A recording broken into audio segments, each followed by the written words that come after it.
Hello students, now we are here with the solution of NCERT exercise 7.4.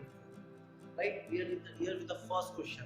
जो हमने previous video में concept पढ़ा है, उस concept को लेके हम इसे solve करेंगे.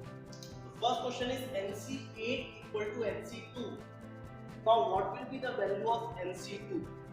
So do you remember theorem we have written? Means understand we have learned a theorem in the previous video. If NCX equal to NCY, then this implies x equal to y or n equal to x plus y. So what I can write here? I can write देखो x और y तो equal नहीं है, so I can write n equal to x plus y, that is equal to 10. Now n 10 आ गया है, so NC2 निकालना है हमें. NC2 is what? 10C2. 10C2 is what? Factorial 10 upon factorial 2 into factorial 10 minus 2 हो जाएगा factorial 8. So 10 into 9 into factorial 8 upon factorial 2. Factorial 2 को 2 लिख देता हूँ into factorial 8. It's 8 cancel. 5 are 9 5 are 45. So NC2 कितना होगा? 45. Now second question में we have two parts. I am solving the first part. Second आप इसको हिसाब से solve करेंगे. The relation is given to us and we have to find the value of n. Now how we are going to solve? What is 2nc3? Factorial 2n upon factorial 3 into factorial 2n minus 3. Ratio factorial n upon factorial 3 into factorial n minus 3. That is 12 upon 1. Now next step is ratio को मैं cross में convert करूंगा तो reciprocal हो जाएगा second term. Means I can write factorial 2n upon factorial 3 into factorial 2n minus 3 into factorial 3 into factorial n minus 3 upon factorial n equal to 12 by 1. ध्यान रखो भाई, रेशियो को क्रॉस में कन्वर्ट करना है तो रेसिप्रोकल कर दो सेकंड टर्म. नाउ इन दोनों टर्म में देखो which is bigger number. The numerator is a bigger number 2n because ये 2n में से 3 कम है ना. So I am applying the formula that we have discussed.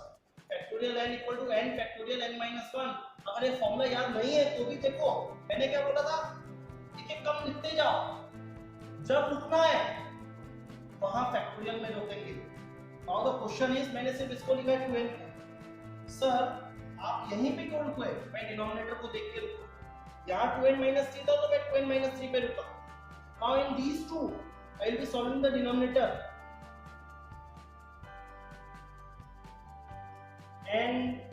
n minus 1 n minus 2 factorial n minus 3. तो n minus 3 से n minus 3 cancel, 2n minus 3 से 2n minus 3 cancel, that is 12 by 1 है. ध्यान से देखना, right? factorial 3 दोनों जगह factorial 3 से factorial 3 भी कैंसिल हो गया. अब देखो इस n से n कैंसिल कर सकता हूँ, right?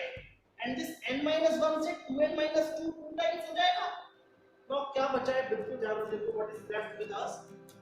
that is left with us is numerator में है 2 to the 4 into 2n minus 1 और denominator में देखो n minus 2, that is equal to 12. 4 3s are 12, so 2n minus 1 equal to 3n minus 6. so देखो 2n minus 3n equal to minus 6 plus 1 minus n equal to minus 5. so what we are getting? n equal to 5.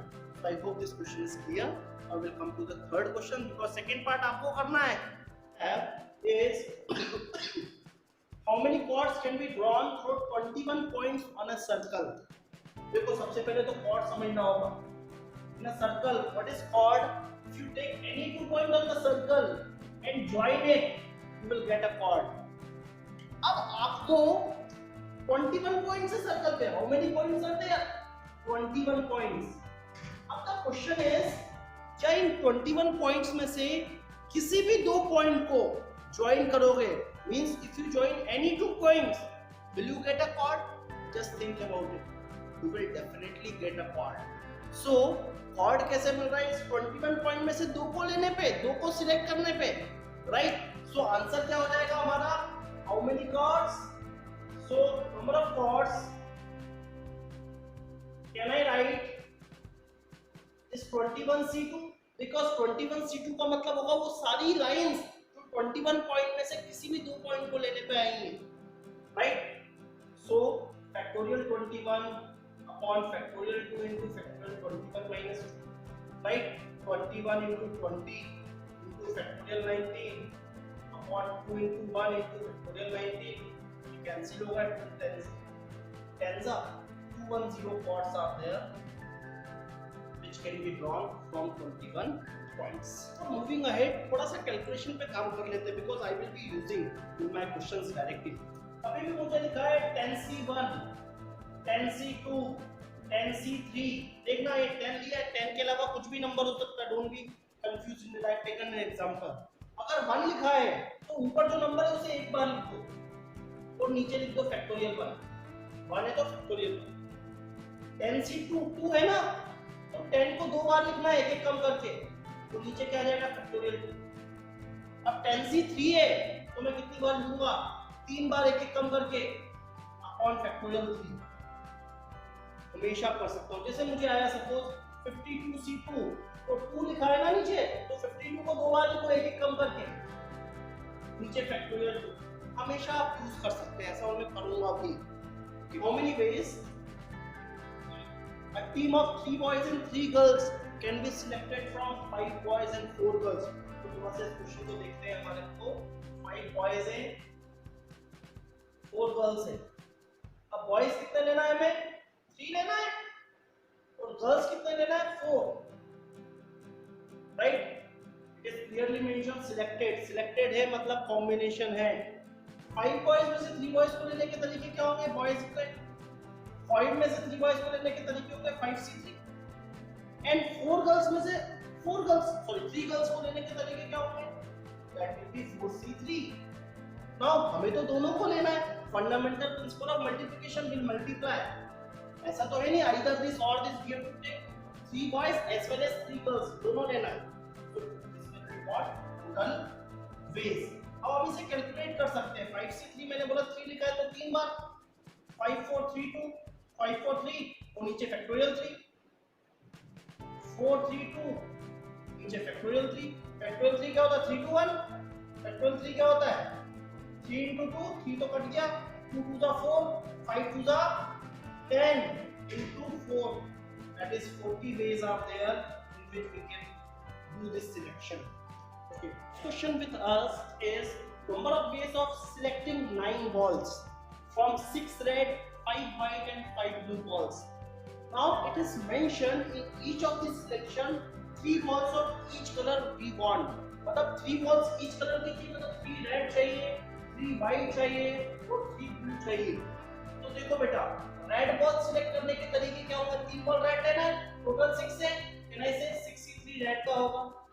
If I want to select white ball, white भी 3 चाहिए, 5C3. And if I want a blue ball, so blue ball भी तो 3 चाहिए आपको, 5C3. Now total ways क्या होंगे, total ways में will be multiplying or adding, just think. देखो we want all the 9 balls, है ना, 9 balls चाहिए तो हमें multiply करना है. अगर ऐसा बोलता either white or blue or the third color, तो हम प्लस करते हैं, और में प्लस होता है एंड में मल्टीप्लाई. तो total ways is 63 into 5C3 into 5C3. तो 63 क्या हो जाएगा, फैक्टोरियल मींस 3 बार लिख दो शॉर्टकट में, 5 6 5 4 3 2 1. 5C3 को 5 4 3 3 2 1, 5 4 3 3 2 1, 3 से 3 कैंसिल, 3 से 3 cancel, 2 to the 4 2 to the 4 means this is 5 to the 10, 5 to the 10, 6 से 6 cancel, 20. Total ways are 2000 ways are there in which we can do this selection. Next question we have question number 6. Determine the number of 5 card combination out of a deck of 52 cards. If there is exactly one S in each combination, मतलब हमें 5 card का तो combination चाहिए, but उन 5 cards में एक card ऐसा होना चाहिए, एग्जैक्टली 1, मतलब रिमेनिंग 4 क्या होंगे other than this case. So how we can do this, हम इसको क्या करते हैं, डिवाइड कर लेते हैं. टोटल 52 कार्ड्स होते हैं. इन 52 कार्ड्स में से आप मुझे बताओ how many are there, 4 4 card of ace and 48 क्या होंगे अदर होंगे। आपको बोल रहा है एग्जैक्टली 1 एस चाहिए, टोटल 5 चाहिए, 1 चाहिए मींस 4 में से 1, टोटल 5 है मतलब रिमेनिंग 4 क्या चाहिए होंगे अदर। अब 4 में से एक एस सिलेक्ट करने का तरीका 4C1 एंड 48 में से 4 का 48C4, right, this will be total ways. अब आप कैलकुलेशन कर सकते हो, मैं direct answer final answer you will get 7783, क्योंकि मैंने डायरेक्ट लिख दिया। Now next question we have, in how many ways one can select a team of 11 from 17 players in which 5 players can bowl। मतलब मेरे पास 17 प्लेयर्स है total, जिनमें से मुझे 11 का सिलेक्शन करना है और उन 17 प्लेयर्स में से 5 बॉलर्स हैं। अब कंडीशन क्या है, each of the cricket team of 11 must include exactly 4 bowlers, मतलब जो 11 सिलेक्ट करना है उसमें से 4 बॉलर चाहिए। अब थोड़ा देखना बेटा, टोटल 17 प्लेयर्स है। Now you tell me how many can bowl? So it is written 4, 5. So can I write 5 bowlers? Now 5 bowlers हैं, तो others क्या होंगे? I can write 12 others. अब मुझे bowlers कितने चाहिए? Bowlers मुझे 4 चाहिए यार, exactly 4 चाहिए। तो others में से कितने चाहिए होंगे remaining? Total 11 की टीम में 4 bowler ले लिए तो बचे कितने? 7। तो अब मुझे लगता है आप लोग आंसर बता देंगे। टोटल वेज क्या होना चाहिए, 5 में से 4 बॉलर्स 5C4, 12 में से 7 12C7, मल्टीप्लाई और ऐड, मल्टीप्लाई बिकॉज़ हमें दोनों चाहिए and that will be the answer of total ways. Last question में मैंने 8 दिया था, it was the 7th question. 8 ने स्किप करा है, आसान क्वेश्चन है, तो राइट नहीं होता है तो आप मुझे बताएंगे। और the last question we have, in how many ways student can choose 5 courses if 9 courses are available। मतलब आपको 9 कोर्स है, अब आपको उसमें से 5 कोर्स चूज करना है, राइट। कई बार होता है ना हमें सब्जेक्ट चूज करना पड़ता है, but and 2 specific course are compulsory, मतलब उसमें से 2 कोर्स ऐसे हैं जो आपको लेना ही लेना है, यू कैन नॉट चूज। तो आपको क्या समझ में आता है सर, टोटल 9 कोर्सेस है, अब 2 तो कंपलसरी है, अब 2 कंपलसरी है तो बचे कितने, 7 रिमेनिंग। अब टोटल हमें 5 कोर्सेस लेना है, 5 में से 2 तो आपने कंपलसरी कर दी, 2 तो कंपलसरी कर दी, मतलब रिमेनिंग कितने बचे। ध्यान से देखो, मैंने बोला आपको 5 कोर्स सिलेक्ट करना है, अब 2 कंपलसरी है मतलब 2 तो आपको दे दिए गए, तो आपके 5 कोर्स सिलेक्ट नहीं करना है, आपको 3 कोर्सेस करना है। एंड आउट ऑफ तो 2 कोर्स कंपलसरी है वो तो हटा दो, तो रिमेनिंग 9 में से 7 बचते हैं, तो टोटल वेज क्या होना चाहिए, 7 में से 3। इस टोटल वेज इस 7 में से 3। अब बात आती है तो 3 ही सिलेक्ट करें, अब आप लिखना चाहो तो 2C भी लिख दो, 2 में से 2 कोर्स सिलेक्ट करना, 2 कंपलसरी है तो वो दोनों लेना है आपको स्पेसिफिक कोर्स, ये लिखो या ना लिखो कोई मैटर नहीं करता है। तो 7C3 कैसे लिख सकते हैं, 765 upon 321, 3 2 are 6, 7 5 are 35 days are there in which you will select the course।